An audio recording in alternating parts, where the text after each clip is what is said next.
Rule 1 of 12. Industry reports suggest airplane life vests are occasionally missing because passengers take them as souvenirs.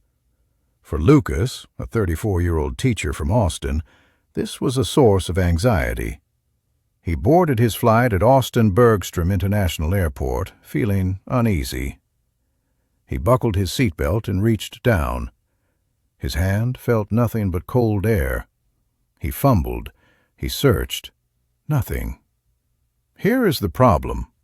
On quick turnaround flights, crews might only have 15 minutes to prep the cabin. They check the essentials, but a hidden pouch can be overlooked. Lucas sat there, wondering if he should speak up. He looked at the flight attendant in the aisle. He hesitated. The fix is simple. Reach under your seat the moment you sit down. If you feel the container, you are fine. If not, press the call button immediately. Tell the attendant, the life vest is missing. They carry spares and will replace it instantly. Lucas did this, and the attendant tucked a fresh vest in. Reality check. Airlines do deep inspections, and missing gear is rare. A quick check just gives you peace of mind. Lucas made it to Denver safely, but that was just a small hurdle. The next challenge is much bigger. Get ready for the hidden battle known as the logistics war. Rule 2 of 12. Don't ignore that dry cough from the seat next to you. Ava, a 29-year-old accountant, was boarding her flight at Lisbon Portela Airport. She sat down, buckled in, and then it started. The man in 12C wasn't just clearing his throat. It was a deep, wet hack every 30 seconds. Her anxiety spiked. She had a presentation in 2 days and couldn't afford a fever. The cabin air felt heavy and stagnant. Here is the reality of cabin air. Modern planes use HEPA filters that capture over 99% of bacteria. The air is refreshed every 2 to 3 minutes. But that doesn't stop droplets from a neighbor from landing on you before they reach the filter. Ava didn't panic. She reached up and turned her overhead air vent to full blast. Point the nozzle so the airflow passes directly in front of your face. This creates a high-pressure cone of filtered air that acts like an invisible shield. It pushes away respiratory droplets before you breathe them in. It is not a magic bubble, but it is a proven defense. While you can't always change seats on a full flight out of Portugal, managing your immediate airflow is a pro move. Ava stayed healthy and made her meeting. That shield works for germs, but what about the chaos at the gate? Here is the twist. The next secret involves the logistics war most travelers lose before they even board. Rule 3 of 12. Grayson, a 23-year-old software developer, walked down the narrow aisle of the Boeing 737 at Miami International Airport, clutching his boarding pass tightly. His eyes scanned the overhead bins. 5G, 5H, 5J. Stop. He blinked, looking again. 5H was a window seat, and 5J was the aisle seat across. At seat 5, I simply did not exist. Grayson stood there, blocking the line of boarding travelers, feeling like he had stepped into a glitch in the Matrix. Have you ever wondered why you can't find seat 5I or 15S? It is not a mistake. Here is the fix for your confusion. Airlines like United or Delta often skip the letter I entirely. Why? Because at a quick glance, especially on a dim cabin screen or a faded thermal ticket, the letter I looks identical to the number 1. The same goes for the letter O looking like 0 or S looking like the number 5. Imagine a flight attendant trying to resolve a seating dispute during a frantic boarding process. If seat 15S looks like 155, chaos ensues. By removing these ambiguous characters, airlines shave precious seconds off the boarding process.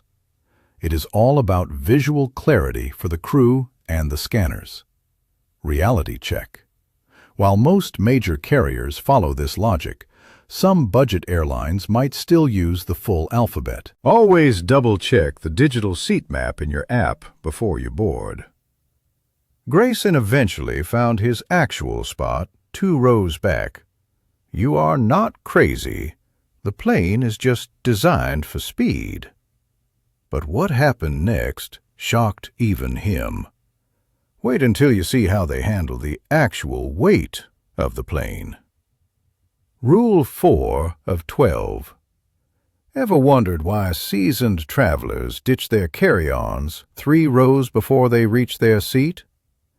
Abigail, a 45-year-old architect, was boarding at Vienna International Airport at 6 p.m. She reached her row, 24C, only to find the overhead bin stuffed with coats. She was stuck. Passengers were pressing from behind, and the attendant said her bag had to go back to row 32. Imagine the nightmare of walking backwards against a stream of 150 people during deplaning just to grab your luggage. Pros: avoid the backwalk of shame. If you spot an open space a few rows before yours, take it. This is known as forward binning. When the plane lands, you walk toward the exit, grab your bag as you pass it, and keep moving. No waiting for the entire plane to empty just so you can walk 10 feet back. Just keep the bag in your line of sight. If bins look full due to small items, ask an attendant to consolidate. They often move personal items to the floor to free up 10 inches of space for actual rollers. It is usually effective, though placing a bag in row 1 when you are in the tail is bad form. Abigail now looks for the first spot within 5 rows. That solves the luggage, but what about your body? The next secret is the health equation. Rule 5 of 12. A recent study revealed that airport tray tables host over 2,155 colony-forming units of bacteria per square inch. That is nearly 10 times more than the average airplane toilet flush button. Ella, a 31-year-old nurse, was settling into her seat at Frankfurt Airport for a long-haul flight. She did not think twice before resting her sandwich directly on the tray table. As she bit into her lunch, she noticed a faint, sticky residue from the previous passenger's toddler. Ella realized too late that quick turnarounds mean cleaning crews rarely have time for deep disinfection. Here is the fix. Never let your food touch that surface. Always pack alcohol-based wipes and scrub the table and the seatbelt buckle before takeoff. Airline staff often prioritize visible trash over microscopic germs during short layovers. While your immune system is tough, the confined cabin makes contamination easy. Ella learned the hard way to use a napkin or a wrapper as a barrier next time. This is only the beginning of cabin hygiene, but sometimes the biggest threat to your trip isn't a germ. It is a gate agent with bad news. Rule 6 of 12. Demand a check instead of a voucher the next time an airline bumps you from a flight. Most travelers just accept those $300 travel credits and walk away. They are leaving real money on the table. Take Wyatt, a 52-year-old mechanical engineer flying out of Detroit Metropolitan Airport on a Tuesday morning at 10:15 a.m. His flight was oversold, and the gate agent announced they needed volunteers. No one budged. When the agent called Wyatt's name for involuntary bumping, he was furious. They offered him a $400 voucher for a flight that would not leave for another 8 hours. Wyatt knew that voucher had blackout dates and would likely expire before he could ever use it. Here is the fix. If you are bumped involuntarily, do not settle for a coupon.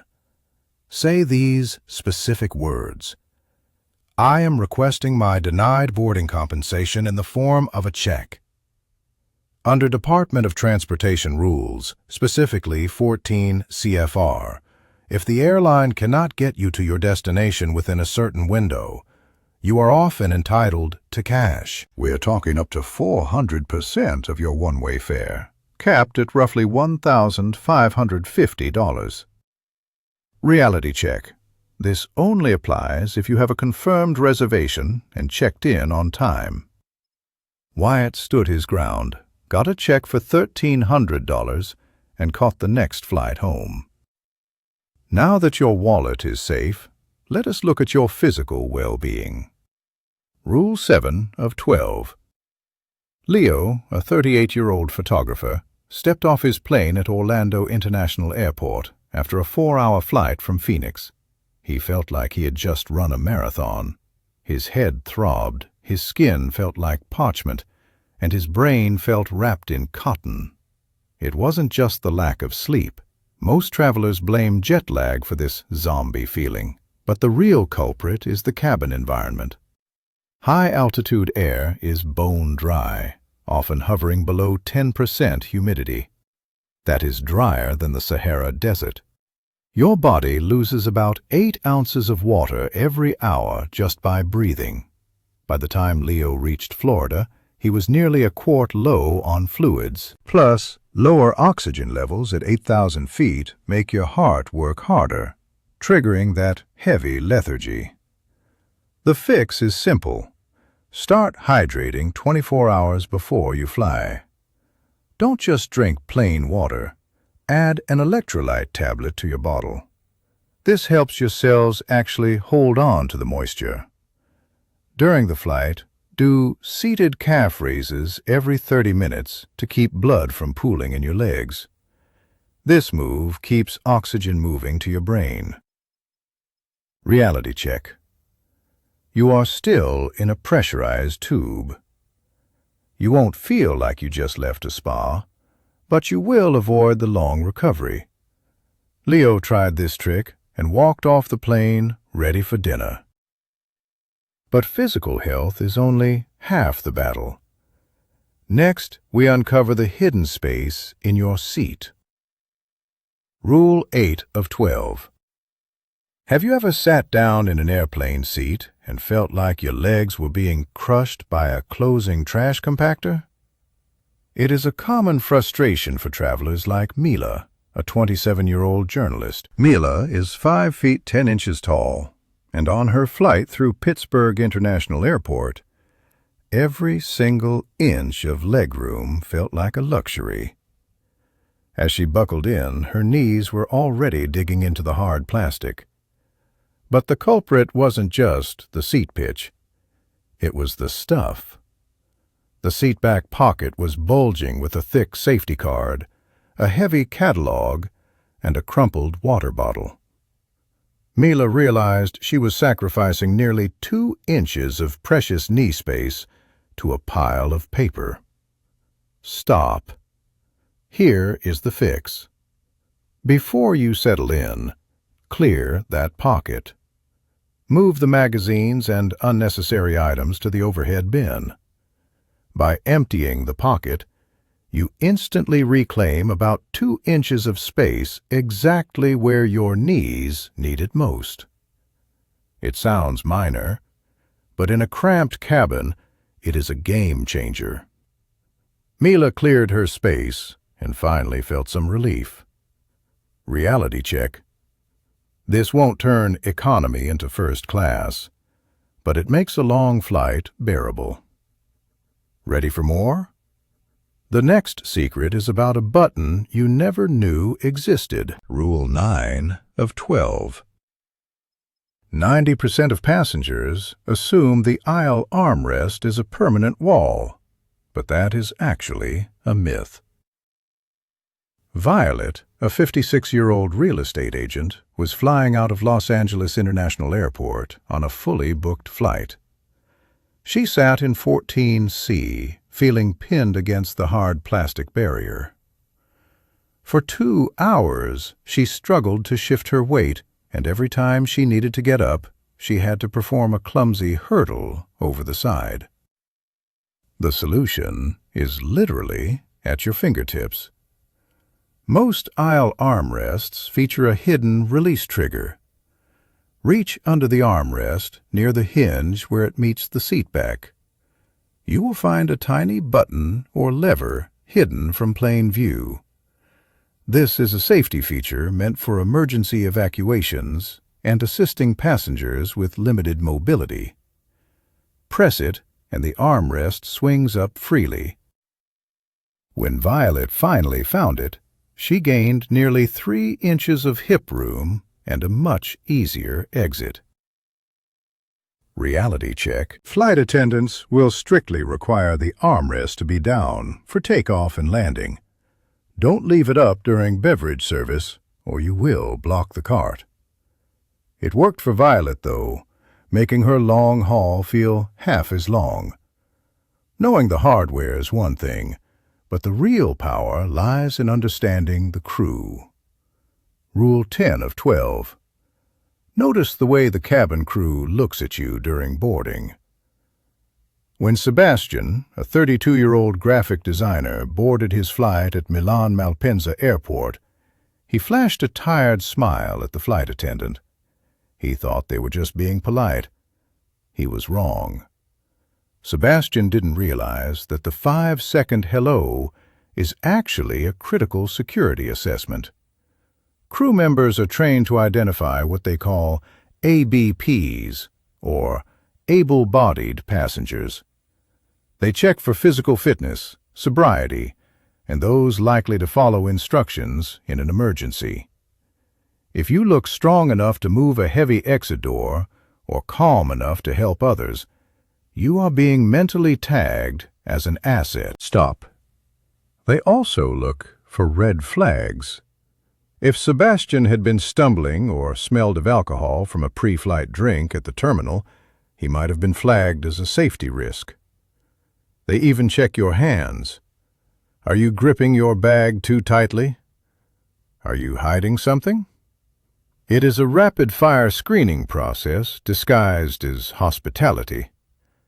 Use this to your advantage. A simple, clear good morning and direct eye contact tell the crew you are alert and cooperative. This interaction builds trust before the plane even leaves the tarmac. Reality check. This isn't a secret interrogation. Most agents are genuinely friendly, but their primary job is safety. Sebastian made it to his seat unaware he had passed a test. Rule 11 of 12. Benjamin, a 41-year-old financial advisor, was cruising at 35,000 feet on his flight out of Charlotte Douglas International Airport when the silence shattered. A woman in the row ahead slumped forward, her tray table clattering. People panicked. One passenger started shouting for a doctor, while another tried to haul the woman upright, a move that can worsen certain medical conditions. Benjamin felt the tension spike. Most people's first instinct is to crowd the victim, but that is actually the worst thing you can do. Stop. Here is the pro move. Benjamin stayed in his seat and pressed the call button once. He knew that flight attendants are highly trained in basic life support. Every major U.S. carrier has an emergency medical kit on board, which often includes a defibrillator and advanced medication. They even have a direct line to ground-based doctors who specialize in in-flight emergencies. Instead of joining the chaos, Benjamin cleared his legs from the aisle so the crew could rush through with the oxygen. If you aren't a licensed medical professional, Your job is to be invisible and follow instructions. Reality check. You might feel useless, but staying out of the way is a life-saving action. In Benjamin's case, his calm allowed the crew to stabilize the passenger within minutes. Crisis averted. Now, let's talk about that bag size. Rule 12 of 12. Have you ever stared at that small luggage sizer at the gate and felt a wave of pure anxiety? Noah, a 25-year-old data scientist, was at Paris Charles de Gaulle Airport for his 10 a.m. flight home, clutching a carry-on that looked suspiciously thick. Noah knew the rules. If the agent flagged him now, he would be out $50. He watched other passengers getting pulled aside. His palms were damp. He didn't want to pay, but he didn't want to lose his bin space. Stop. There is a better way. Instead of rushing the counter, Noah waited. Here is the trick. Many airlines, especially on crowded flights from hubs like Paris, run out of overhead space early. Agents often ask for volunteers to check bags for free. Noah stood near the boarding area, listening closely. The announcement came. We have a full flight. We're offering free gate checking for larger carry-ons. Noah stepped forward. He handed over his bag, got a tag, and saved his $50. This strategy works because it helps the airline move faster. Reality check.